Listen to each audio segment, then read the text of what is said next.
Okay, they put me in the last session because they don't want to put it much in the stress for the speakers. I do understand, because what I was talking about, how to do a presentation. Well, for that, relaxing picture, just want to start with that. Hello?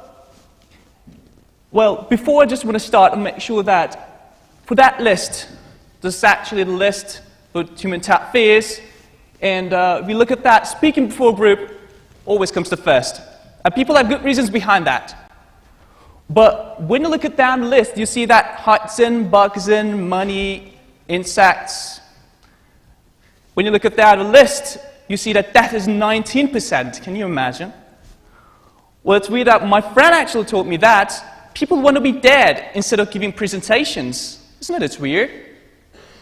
Okay, throughout my life, I actually was a student of engineering, and I was also a leader of an English training society that exists in our university. We're actually giving lessons for the students how to do a presentation, how to impress people in the best way they can. And also, as an employee in the tourism industry for many years, I've realized the seriousness and importance of the negotiation and presentation skills. Well, we all do know how to talk without doubt, but what makes a difference when you think of the people who are giving a speech and us? Politicians could be a great example for that, because those people obviously know how to talk, how to impress people, right? So that's why I'm not talking about lies of politicians, but what I want to emphasize is the skills that they have and we don't have, right? This guy is not a scientist. He's a psychology professor in the University of California, LA, and he's done a research on communication. And what he found out is that there are 3 types of communication does exist, and we're going to all have to know. Number 1, verbal. The things that we say, that we've spoken, have 7% impact on overall communication. Number 2, vocal. Well, obviously, according to the research, vocal has meaning in paralinguistic. It means that the pitch of your voice, the tone of your voice is really important. You really know that. You really want to listen to somebody who's speaking, but who somehow can't be able to. That's a really good example for monotonic voice, actually. Number 3, visual. And this is the most important part, because according to the research, 55% influence actually on the visual communication. Well, eye contact is another case, because we're going to have to show, which we all agree that in Western culture, that eye contact is veracity. Yes, we see that if we want to make a connection, we'll look people in the eye. Did you take that cookie from the jar? Look me in the eye, tell me. We expect the people to look us in the eye because we think that eye contact is telling the truth.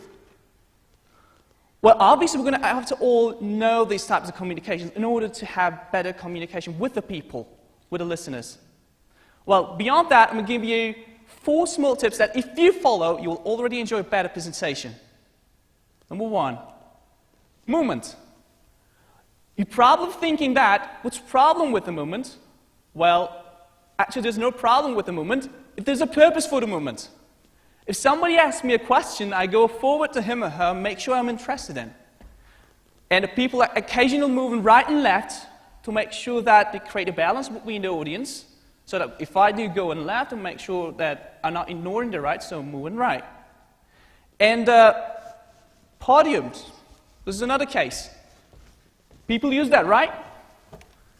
But, people use that just become, to protect it, They think that this is a small turret. This is my small castle, and I use it if I want to fire off, and they use that.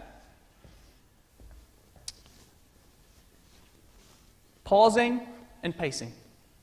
We have 2 types of paces. Slow. If I do talk slow, people might get bored. And if I do talk fast, so people cannot keep up with me. So what do people have to do is that they have to find proper speaking pace for pausing.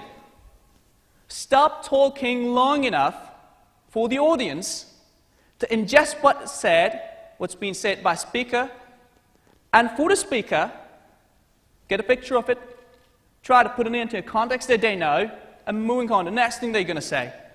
So obviously pausing the best you can do in your own presentations, conversations, or public speaking, you name it. Effective content. Well, just make sure that there is no such thing called a boring content. There's a boring presenter. Have you ever wondered that you go to a workshop, you really listen to somebody who talking about this company, he or she say that, let's talk about history of our firms, about my job, about my personality, about what I do.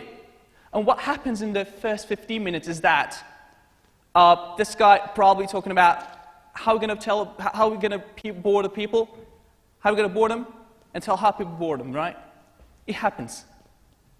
So what they have to do is find an anecdote and make a connection with its just past experiences in order not to bore people. Exciting the audience. Obviously, you don't have to be a clown, or you don't have to come up the stage as a stormtrooper. What you have to do is to show enthusiasm that you have. And vocal projection. And of course, a number of ways of doing that. We can tell stories, we can use people's names, or you can make a connection with your own past experiences. Obviously, those tips allow you to have better communication with the people when you go out on stage. Vocal and visual communication does lead your speech, presentation, or whatever you do in a more persuasive way. We're going to have to follow the advice that Jim Rohn said. Take the advantage of every opportunity to practice your communication skills so that when important occasion arises, you will have the gift. The style, the sharpness, the clarity, and the emotions to affect other people. Well, giving a speech is one thing, but to his style, that is something that you discover on your own. Obviously, we do give speech, and it will affect all parts of your life, as I have, including social, academic, and your business life. And that is the idea worth to spread. Thank you.